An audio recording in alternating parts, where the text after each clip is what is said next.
ہمارے ہاں نا ایک بہت بڑا مسئلہ ہے، بالخصوص ہم جو صوفیاء کی جماعت ہے نا، اس میں بعض لوگوں کا خیال ہے کہ میں نا فلاں درود پاک پڑھوں گا تو نبی پاک کے قریب چلا جاؤں گا۔ کوئی شک نہیں، درود پڑھنے سے حضور کا قرب ملتا ہے۔ بعض لوگوں کا خیال ہوتا ہے کہ نعت شریف کی برکت سے محبوب کے قریب جاؤں گا۔ کوئی شک نہیں، نعت پڑھنا اور نعت سننا یہ بندے کے دل کو حضور کی محبت کے اندر بڑا مضبوط کر دیتا ہے۔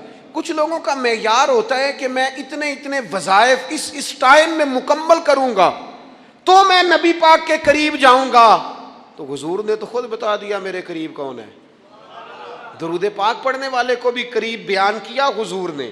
جہاد کرنے والا، عبادت کرنے والا، ریاضت کرنے والا، دین کی خدمت کرنے والا، یہ سب حضور کے قریب ہے۔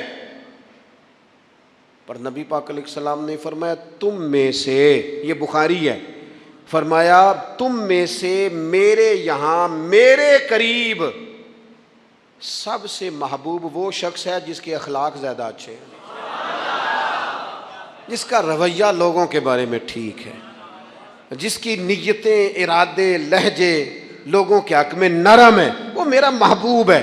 حضور فرماتے ہیں میرا محبوب ہے، میرا وہ پیارا بندہ ہے، وہ میرا محبوب ہے امتی۔ تو حضور کا محبوب بننے کا بہترین طریقہ یہ ہے کہ اپنا اخلاق ٹھیک کیا جائے۔